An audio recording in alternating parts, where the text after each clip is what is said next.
खबरों की शुरुआत करेंगे और सबसे पहले जो खबर सामने आ रही है वो हरियाणा से सामने आ रही है, जहां पर कांग्रेस उम्मीदवारों से जुड़ी ये बड़ी जानकारी। नवरात्रों में ही कांग्रेस के हरियाणा के उम्मीदवारों के नाम का ऐलान होगा। कांग्रेस अध्यक्ष मल्लिकार्जुन खड़गे को कई राज्यों में पार्टी के कार्यक्रम में शामिल होना है, लिहाजा ऐसे में मंगलवार तक सीईसी की बैठक नहीं होगी। हालांकि अब माना जा रहा है कि नवरात्र में हरियाणा में कांग्रेस अपने प्रत्याशियों के नाम का ऐलान कर सकती है। सीईसी की बैठक से पहले virtually Haryana Congress screening committee की भी बैठक होगी। कई बार की स्क्रीनिंग कमेटी की बैठक होने के बाद पैनल भेजे गए थे सीईसी की कमेटी के पास। ज्यादा जानकारी के साथ डेप्यूटी एडिटर विनोद लांबा हमारे साथ फोन लाइन पर कनेक्ट हो गए हैं।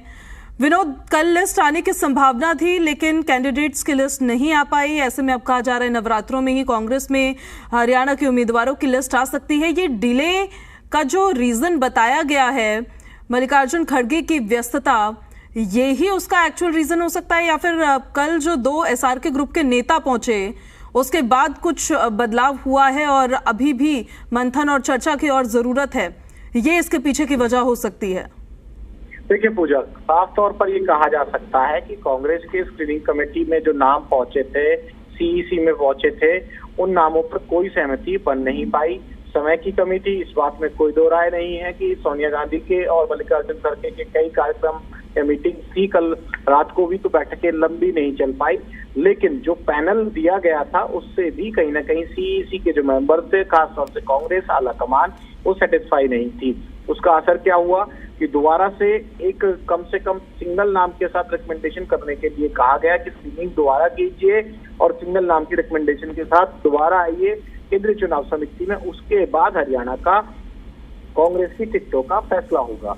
तो लॉजिकल रीजन तो ये है कि जो नाम हमने तमाम दर्शकों के सामने जरूर रखे थे सोर्सेज के हवाले से, लेकिन कांग्रेस आला कमान को वो अगर पसंद होते तो कहीं ना कहीं सीधे तौर पर मोहर भी लग सकती थी। ये मानकर बिल्कुल कहा जा सकता है कि जिस तरह से डिले हुआ, मीटिंगें लंबी ना चलने की कई वजह हो, लेकिन ओवरऑल जो पैनल्स पहुंचे थे सीईसी मेंबर्स के पास, उसको कांग्रेस आला कमान ने पूरी तरह से स्वीकार नहीं किया।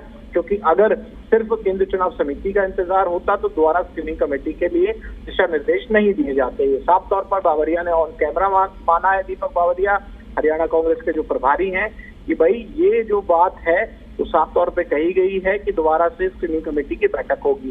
स्क्रीनिंग कमेटी की बैठक का मतलब आप बिल्कुल दर्शक समझ सकते हैं कि नामों पर दोबारा चर्चा होगी। कहीं सिंगल नाम भी भेजने हैं तो वो ज्यादा से ज्यादा आला कमान से कहा गया है कि सिंगल नाम की रिकमेंडेशन हो। दूसरी खबर, हरियाणा में जो कांग्रेस की टिकट का इंतजार कर रहे हैं उन दर्शकों के लिहाज से भी महत्वपूर्ण है कि ये मान के चलिए कि मंगलवार बुधवार तक ये पूरा मामला लटक गया है। क्योंकि अगर अभी स्क्रीनिंग होगी, स्क्रीनिंग के बाद केंद्रीय चुनाव समिति की बैठक होगी, तो इन सारे प्रोसेस में 4-5 दिन लगेंगे। आज शनिवार है, शनिवार से लेके संडे ट्यूसडे तक, यानी कि 4 दिन तो सीधे सीधे इसमें और डिले होगा। ऐसे में ये तमाम चीजों के प्रोसेस के बाद ये मानकर चला जा रहा है कि कहीं ना कहीं नवरात्रों से पहले हरियाणा में कांग्रेस के उम्मीदवार 9 सीटों पर जो आने हैं नहीं आ पाएंगे।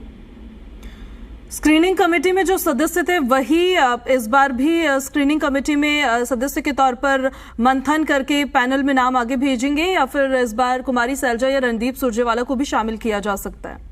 इसको लेके देखिए क्लियरिटी नहीं है। वो जो आला कमान की तरफ से इंस्ट्रक्शंस मिली, दोनों को इनविटेशन मिला, दोनों लीडर्स पहुंचे, उन्होंने अपनी बात रखी निश्चित तौर पर, लेकिन क्या उनको स्क्रीनिंग में भी शामिल किया गया है? जो हरियाणा में भगत चरणदास की जो उसमें अध्यक्षता में बैठकें होनी है उसमें भी शरीक किया जाएगा, ये देखने वाली बात होगी। क्योंकि एक और महत्वपूर्ण बात निकल कर आ रही है, टेक्निकली देखें तो ये जो लीडर्स हैं हरियाणा कांग्रेस के, ये मना कर रहे हैं कि हम फेस टू फेस ना बैठे और हो सकता है कि हम वर्चुअली ही स्क्रीनिंग कमेटी के बैठकें कर लें।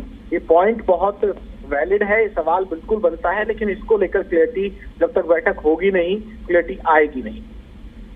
ये बैठक बहरहाल वर्चुअली होगी।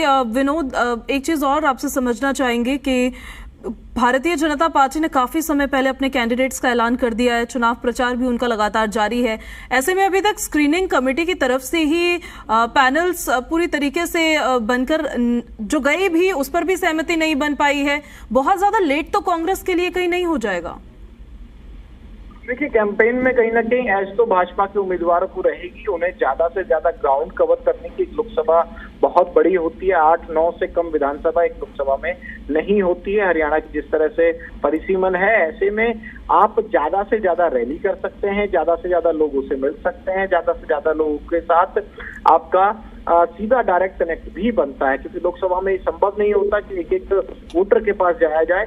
लेकिन जितना समय है, और देखिए छठे चरण में चुनाव है हरियाणा में, 25 के तारीख को वोटिंग होनी है, तो मई तक का जो समय मिलेगा, और जब तक कांग्रेस के उम्मीदवार आएंगे नहीं, क्लैरिटी होगी नहीं, तो उनकी वर्किंग और भाजपा की वर्किंग में निश्चित तौर पर एज भाजपा के पास रहेगा।